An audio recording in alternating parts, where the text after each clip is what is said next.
You're listening to the Archaeology Podcast Network. You are now entering the Pseudoarchaeology Podcast, a show that uncovers what's fact, what's fake, and what's fun in the crazy world of pseudoarchaeology.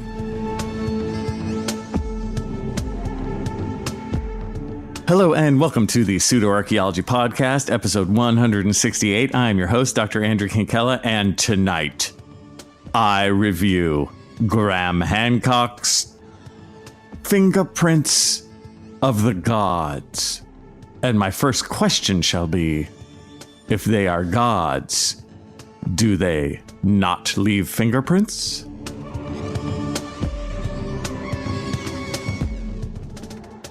All right, so hey y'all, welcome back. And I thought I would spend this eve reviewing the book Fingerprints of the Gods, which is the 1995 book by Graham Hancock. And it's really, if there is such thing as a classic in the pseudoarchaeology world, this is up there. This is top 2 or 3, right? It's up there with Chariots of the Gods, right? You have Chariots of the Gods, which came out in like 1968. You have Fingerprints of the Gods, which came out in 1995. And then you have Ignatius Donnelly, his book on Atlantis, the Antediluvian World, which came out in like 1880. I always forget if it's like 1881 or 1882. But I would say those are the big 3. And they all kind of tell versions of the same story. They all kind of rip each other off. They're really just reprintings of the same idea of Ignatius Donnelly. I would say that Chariots of the Gods, which is the 1968 one by Erich von Däniken, it takes the original idea of the sort of Atlantean super civilization, and he does the whole aliens thing, right? His idea is like ancient astronauts. That's kind of the core of the Erich von Däniken thing, although it's very meandering. And I would say that for Graham Hancock, for Fingerprints of the Gods, his core is that there was an ancient super civilization that was destroyed by a comet about 12,000 years ago, right? And it is interesting, first and foremost, Graham Hancock has been shilling this same old stuff now for 30 years, right? So the book's published in 1995, and this is its 30-year birthday party. Here we are with Fingerprints of the Gods, 30 years on. And I do notice, having read it now, that he has added the comet thing to my reading. And you guys, this isn't because I'm a fool, and I'm actually not I'm trying to be honest about this review as I go. I don't think there was anything about comets in Fingerprints of the Gods, because actually there was this original scientific data on possible comet impacts that didn't come out until the early 2000s. So this book was written before that. So he later adds the whole comet impact thing, because he needs something to destroy his ancient super civilization, right? Of course, I need to start out by saying, no, there was no such thing as an ancient super civilization. There is none, zero evidence for an ancient super civilization. And this book is classic pseudoarchaeology. I mean, it is the most pseudo of pseudoarchaeology book. It truly is. It has all the hallmarks where he has a story that he wants to tell you, that he wants to force on you. And then he just cherry picks some weird data. He uses really odd sources. It's not scientific. It's not serious. It's not rigorous. It's none of that stuff. It's just silly bullshit. It really and truly is, and it's a total, utter waste of your time. Like, I was surprised how similar my feelings for this were towards Chariots of the Gods, right? So my very first podcast that I did, my first full length one here at the Pseudoarchaeology Podcast, was I did a review of Erich von Däniken's Chariots of the Gods, right? Because I thought it was so central to this whole story, and it is. And looking back, I think that podcast is like pretty boring, and because I just kind of go through the chapters, and once you get the idea of like, oh yeah, this is just all obviously just fake made up bullshit that's being hawked by a shyster. That's all it is. And that makes it incredibly boring. And I really think actually that this one, it's going to be boring too, my friends. I'm going to try my best, but it's like once you know how the magician does his trick, you're like, yeah, okay. I will say I did the same thing as I did with Chariots of the Gods, meaning that I had this thing that I didn't want to buy it, right? I didn't want to buy either of these books. I'm like, I cannot give money to Eric von Däniken or Graham Hancock. That's crazy. If you guys remember or ever listened to my original podcast, I think it's number 95 or something like that. I had gotten Chariots of the Gods. I'd found it in one of my old professors on her bookshelves. She had it just as a joke. So I took it over the summer for a week or two and I read it and I put it back, right? No harm, no foul, and no money. So with this one of my students was like, hey, Kinkella, I think you need to read this, right? And he had it. He's like, here you go. And so I've had it. He gave it to me probably like 3 months ago at this point. I've had it. I've carried it as a cross on my back in my backpack for really several months. I'm like, I got to read it. I'd read a little at a time. I was shocked when I first got the book at just how big it is. You guys, it is a physically large book. It's slightly over 500 pages. And then there's a ton of like notes and stuff at the end. So it is a physically large, just big mama. And I just, over this last weekend, I was like, I got to get through this. So I just did it. And I must say, having had Graham Hancock around for so long, not only is there no reason to read this because it's incredibly boring and meandering and false and just written by a total shyster. You've heard this story at this point, right? Graham Hancock has retreaded this one. If you've watched Ancient Apocalypse, that's what it is. Ancient Apocalypse is an updated version of Fingerprints of the Gods. You know, oh, and I guarantee as I talk about this, I will accidentally say Fingerprints of the Gods when I mean Chariots of the Gods and vice versa. You know, it's like, oh, God, the titles are so similar. And they're equally full of crap between the two. OK, in terms of the writing style and stuff, Eric von Däniken in the 1968 one, his writing style is terrible. And it when you read through it, you're like, man, this needs an editor like really badly.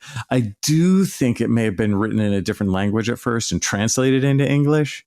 But boy, right. You're like, these sentences aren't constructed well. This paragraph is like 2 sentences long. This just sort of basic grammar and flow are really horrible in Chariots of the Gods. And just the ideas, some of it is, because it's 1968, some of it is so old and just stupid. I mean, the ideas themselves are foolish and a waste of time, but there's just an extra added bonus of like, what even is this steaming pile of shit, you know?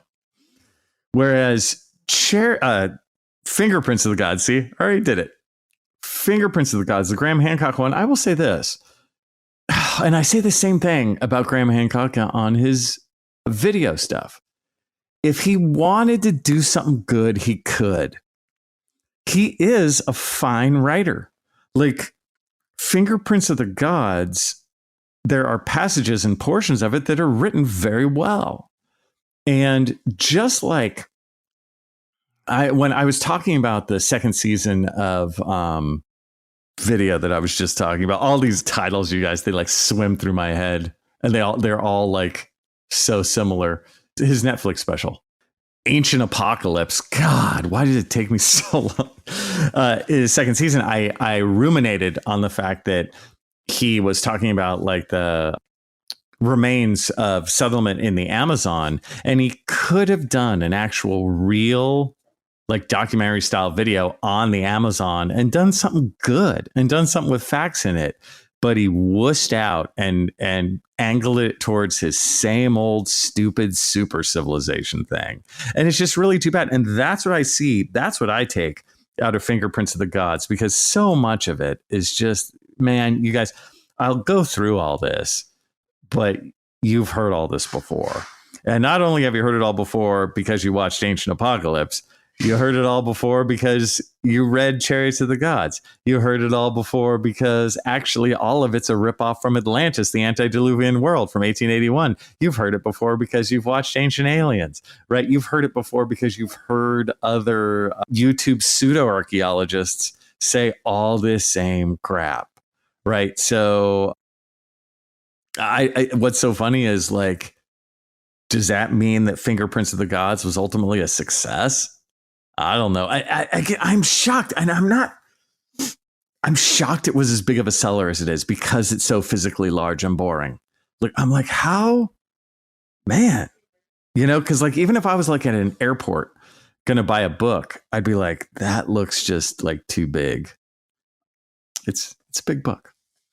So I will say before I will do the kind of a chapter summary in the next segment here. But before I go, I do want to say that the beginning of this book, in the intro, Graham does the same thing he's now done for 30 years that he has to do, which he treats the reader very early on. He goes, look, you're a courageous person for reading this.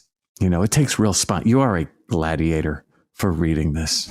It takes real courage. You need to have courage, like Ignatius Donnelly, the pioneer, and be able to speak out against the orthodoxy, against the intellectual adversity, right? And all of this hidden knowledge that he's about to give you will begin a paradigm shift that is irrevocably underway, right? He does that whole thing. And as I said that, a couple of those things I said were direct quotes from the book, but I obviously, filled in for content. But that's the vibe. He always has to do it. The vibe is mainstream archaeologists, orthodox archaeologists. They have no idea. The term orthodox is super negative always in Graham Hancock world. They don't know what they're doing. And I'm here to shine a light on the truth about ancient history, which has been kept from you by these lazy archaeologists, right? He has to do that. And, he calls Ignatius Donnelly a pioneer. It's like, yeah, the pioneer who wrote Atlantis, the antediluvian world. Are you serious? When we get back, and I'm sure you're going to stay with me, because if there's one thing in life you want, it's that you want me to go through the chapters of Fingerprints of the Gods. I'm doing it. Well, hello and welcome back to the Pseudoarchaeology podcast, episode 168. And we are discussing Graham Hancock's Fingerprints of the Gods. And I'm sure the audience left after that break because you knew it was coming. And when I do a review of a book like this or a movie or whatever it is, I think you guys know this at this point if you've listened to some of my stuff. I always do try and be positive. I always root for it in a way. I want it to be a success.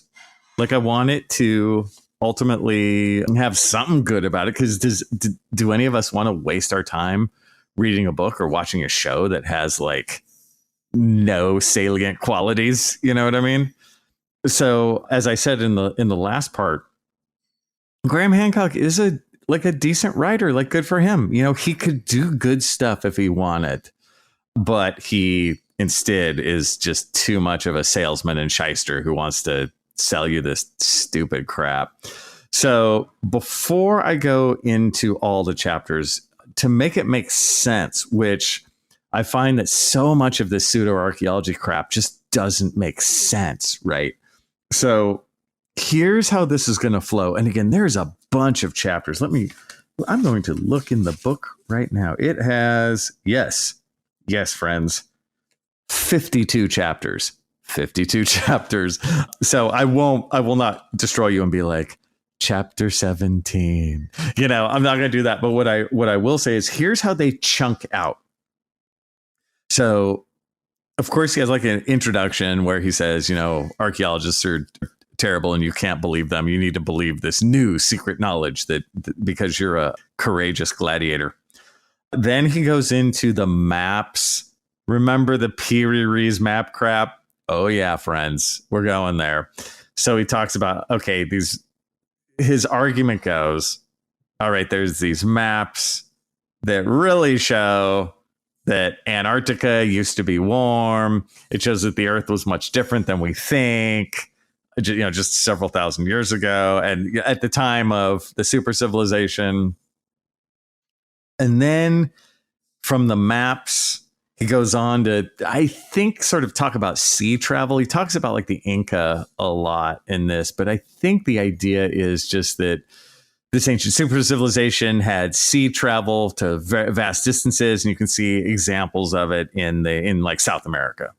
I think that's where he's going with that. And again, I'm not trying to be like obfuscate or whatever, or it's very hard for me to understand where he's going sometimes, because he'll say stuff in his book where I'm like, wait, do you actually mean that? Wait, are you saying that in seriousness? Wait, we all know that's utter bullshit. Wait, what? Right? It can be confusing.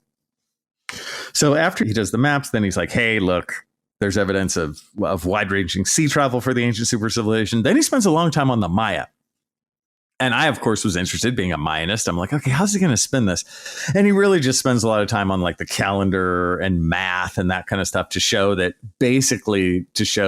the Maya are super advanced.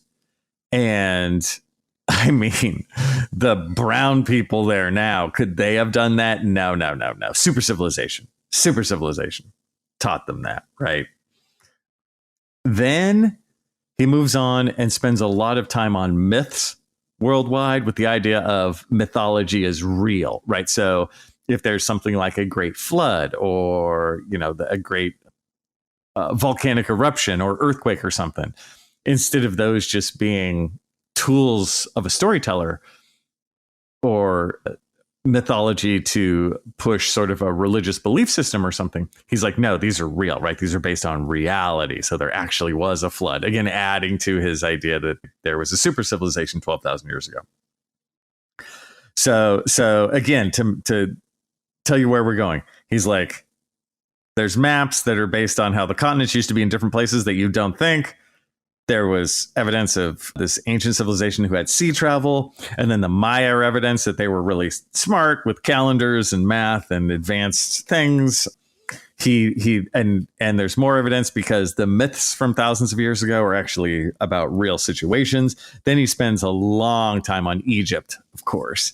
And, the basic and the stuff made in Egypt is too complex. So it couldn't be the brown people. These brown people, they're everywhere and they never know how to do anything. You need a super civilization, my friend.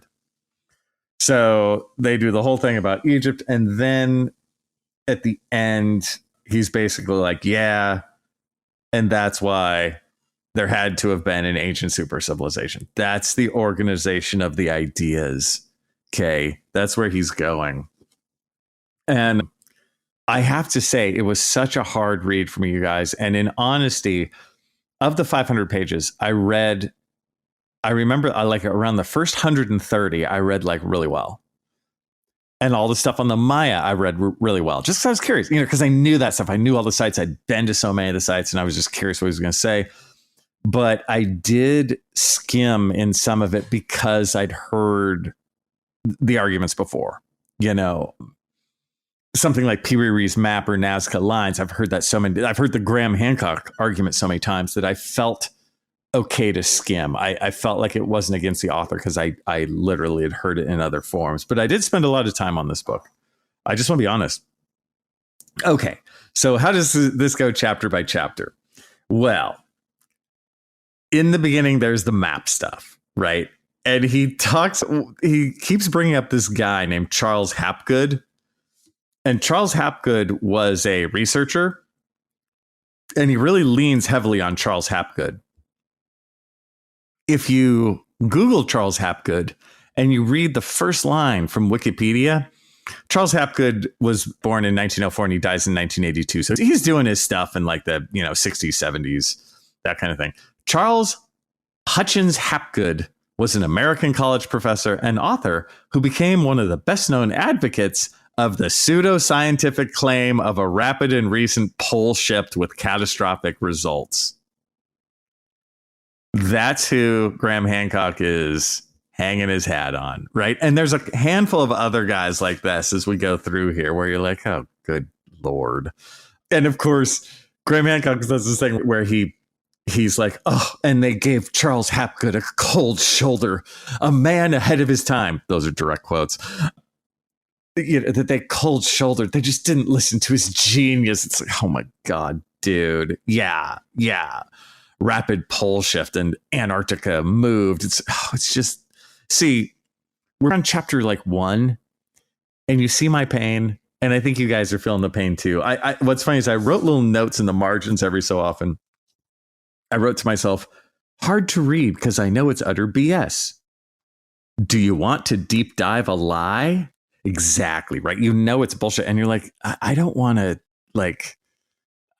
deep dive in this. I don't want to try and prove it wrong because I know it's stupid and it's a waste of time. Oh, look, my next note is waste of time. I also put utterly untrustworthy and 1,000 logical fallacies. Yeah. So there's that. Then he goes on to the Piri-Reis map. And there's another one called the Oronteus Phineas map. I believe it's all the same stuff. These are old map. Oh, by old, I mean like 1500s, 1600s, 1700s, that kind of stuff. Where he's trying to show that somehow these early explorers mapped a non-glacial Antarctica. They mapped a green Antarctica, and it's just like stupid. Oh, I wrote to myself, over-explaining old shitty maps, meaning in meaninglessness. That's exactly right. That's what that is, right? You're just wasting time. Oh, the idea that the Piri-Reis map is so good that they had obviously figured out like longitude way before, many, many centuries before. It's like, no, they didn't. See, that's just a stupid lie, right? It's a waste of everyone's time. So, oh, I did put that he writes in a flowery and overdramatic style, which he kind of does. But dude, check this out. This book, if it was just a travel log, it would be pretty good. That's the best part of this book. The best part of Fingerprints with the Gods. Graham, I'm going to give you some serious kudos here. He's a fine travel writer because he and his wife actually visit a bunch of these places. And he's at his strength when he talks about like driving in a Jeep with somebody or the difficulty of the hike or, you know, where they were staying or getting lost or whatever it may be. Like when he does that, I'm like, yeah, I'm with you, dude. That's awesome. He does well. If he just cut out all the bullshit and just talked about this traveling he did to these cool sites, it would be great. And it would make the book a ton shorter. A missed opportunity. Anyway, so he does the maps. Then he's moving on to the sort of like the sea connections, right? The idea that the ancient super civilization made it to Nazca. And this is the sort of the South America, the Inca part.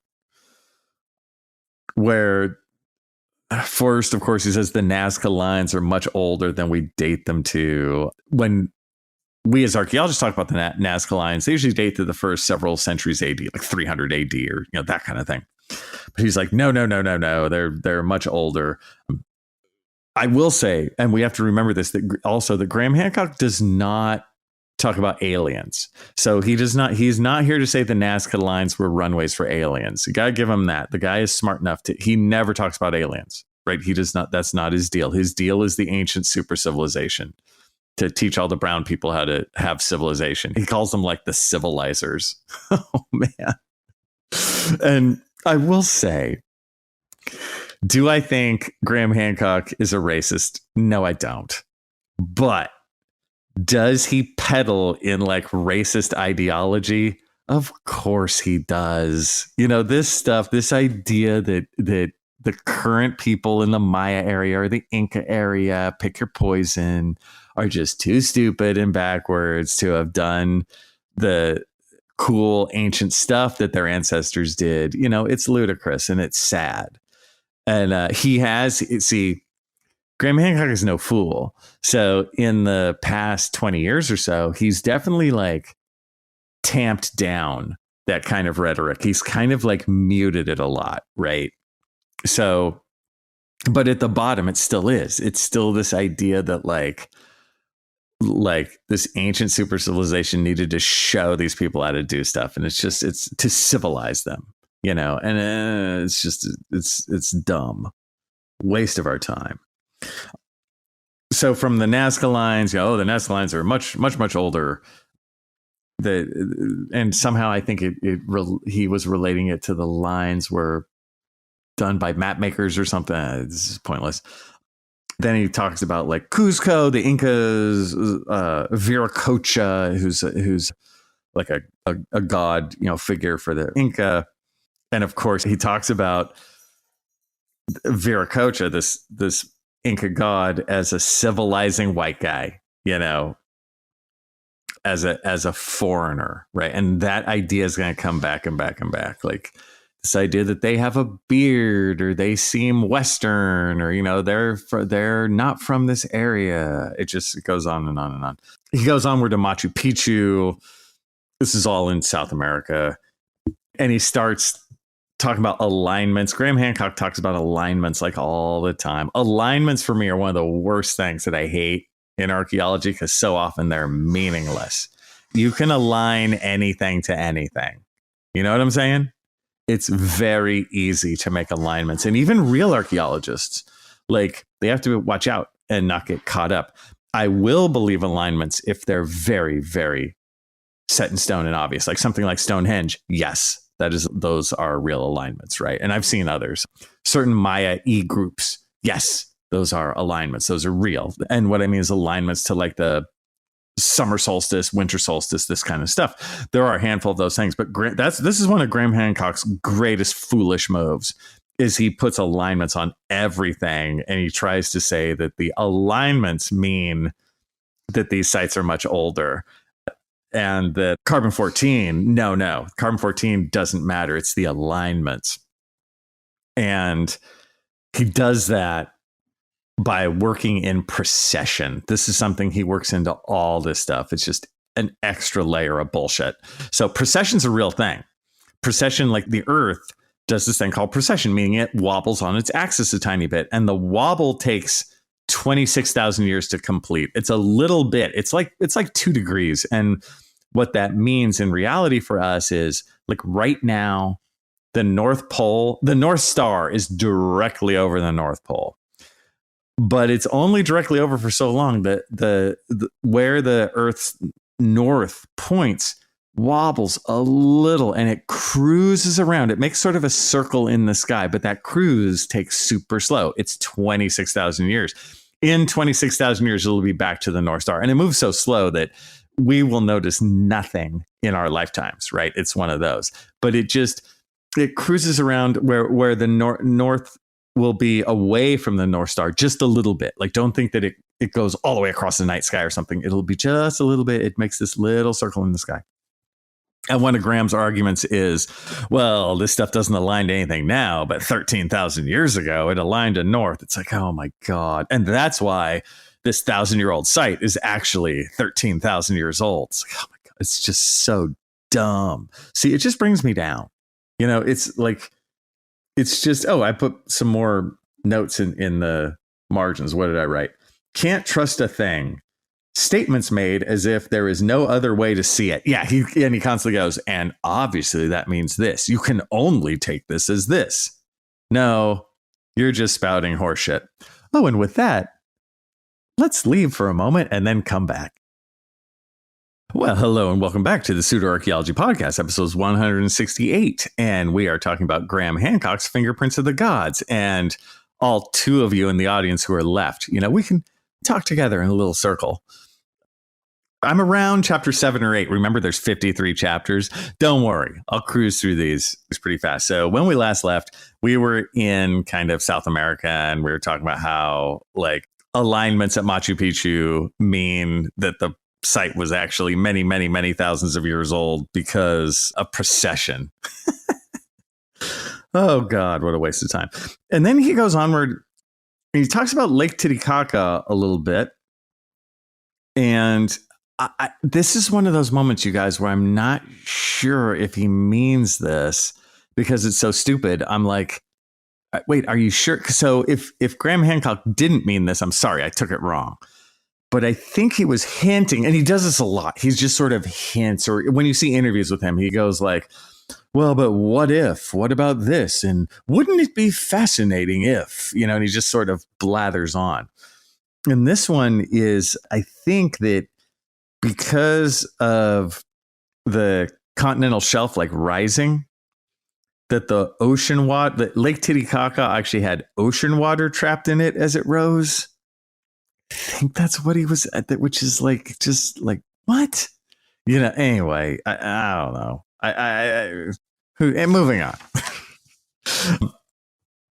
But by this point, too, he's going to start to pour in the idea that some of the Inca mythology is very similar to the Egyptian mythology. I mean, it's so similar. I mean, the only solution is that it's from the same source. Yeah, whatever. He doubles down on the alignments plus precession equals super old dates. That some of these sites, of course, are much more ancient. Yeah. He's Tiwanaku. This is a site back to the South America world, the Inca world, as a port city, which is just weird. It doesn't make any sense because he has to try and prove a flood. So he's going to take a city that's, not near the ocean and be like, well, it was supposed to be a port and it was a port before the ancient flood. Well, I don't know. He moves on to the Maya world. He talks a lot about Chichen Itza. He talks about Maya sacrifice. He talks about some of the Aztec stuff that he talks about it in a way that shows that he's not really looking at deep source material. This happens a lot, sort of a tourist version of stuff, because really that's what he is. Graham Hancock is a tourist who visits sites and then writes crazy books. Nothing wrong with being a tourist. He has been many places. He has been there in person, but he is not an archaeologist. He doesn't spend time there. He doesn't do work there. He doesn't do research. He just looks around, which is fine, except he lies about it.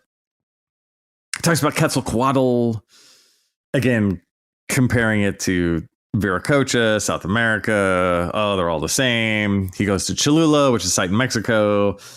He talks about the Olmec. And for those of you who don't know, the Olmec are kind of the precursors to the Maya, right, in Central America, most famous for the big stone heads, right, those like megalithic stone heads, which of course he calls the Negroid heads, and he's like, oh, well, showing us that, of course, these are carvings meant to show Africans, so the Olmec were carving the quote Negroid heads based on these Africans who came over, but they were civilized by the quote the civilizers, which were bearded Caucasians. I'm quoting this stuff, you guys. So he moves on to Palenque, which is a very pretty Maya site, one of my favorites. Just if you have time to go, I highly recommend. And then the Pakal's tomb thing. This is Graham at like his stupidest in terms of just silly.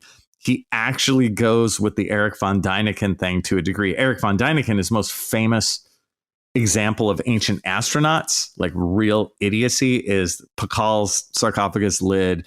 The idea that Pakal is carved as being sitting in a spacecraft, right?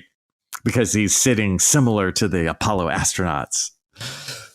I was shocked that Graham would go with this idiocy, and to Graham's sad credit, I don't know, he hasn't really talked about this in many, many years. I think Graham has dropped this from his repertoire, but he, instead of saying that Pakal's an ancient astronaut in a spaceship, he says that Pakal is carved like operating a machine or a computer or this kind of thing. It's just that's just really dumb. And the idea that the world tree in the Maya world, which is symbolized as a cross, of course, Graham's going to go, oh, well, that shows that the Western crosses came over here. What are the chances of another culture independently coming up with the symbol you get when you put 2 sticks in a cross.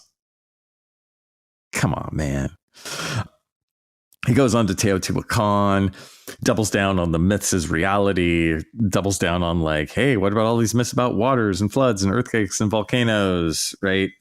And starts to pour in the whole ice age thing of like, hey, about 12,000 years ago, there was an ice age. And at that time, that's when the super civilization fell apart. He doubles down on the precession thing. He explains the precession thing. The precession takes 26,000 years. He doubles down on his solstice alignment stuff. Let's read from my margins. Let's see. Boring. Questions ludicrous. Obviously pointless. Do I want to look all this up?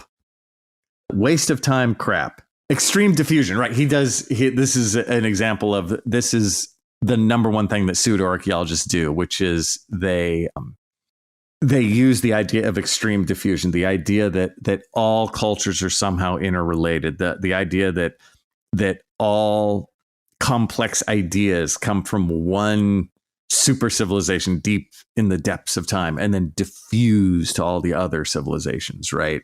There's no such thing in this narrow mindset as independent invention. It's all interrelated, right? Oh, yes. I've also written he does constant comparisons, left turns, and observations. Yeah. He just says, again, wouldn't it be interesting if, doesn't this remind you of, this kind of thing. And he just kind of twists out into space. He has a ton of cited works at the end, but the huge percentage of them are just bad. They're just crap. They're not real science. And I'm not here to tell you that reading scientific papers is my joy. Even archaeology ones, they can be very dense and boring in their own way, right? But they're real. I got to give that to my colleagues. My colleagues can write some boring shit, but it's real. This stuff is not real. And the cited works at the end of this book are basically a hilarious cherry pick fest where he doesn't cite the main books on all of this stuff, basically. I mean, I can really speak to the Maya stuff. The Maya stuff is just a stupid waste of time farce because it's just like old books, half cited. The main ones aren't. He's just making up a story. Rewritten to myself. So much blather, deadly boring. He reiterates the Egypt stuff. Egypt's too complex. The stupid ass Sphinx is super old thing. The Sphinx is 10,000 years old or whatever. I am so sick of that one. It's so dumb. It's a waste of our time. The idea, again, this was weird to me. The idea that the Egyptians needed outside help for agriculture. Again, I could have gotten that wrong, but that's what he seemed to be saying. Yeah, the Egyptians are too stupid. So the super civilization had to teach them how to do agriculture. And then what you learn if you're reading Fingerprints of the Gods is every time you start to see math, you're like, oh no. Because Graham also does those stupid calculations where it's like, well, if you take the diameter of the Great Pyramid and you multiply it by 3.216, and then you take the arc between the North Star and Sirius, then you divide it by 3, right? They do that crap. On the Joe Rogan podcast, when Flint Dibble did his masterful Graham Hancock takedown, Flint made fun of the math stuff. Flint did a couple math examples using Graham Hancock's bullshit. Yeah, these are just those shystery math things. It's almost as stupid as if you take this number and you divide it by 2, take your age, divide it by 2, then multiply it by 2. You know what you get? Get your age.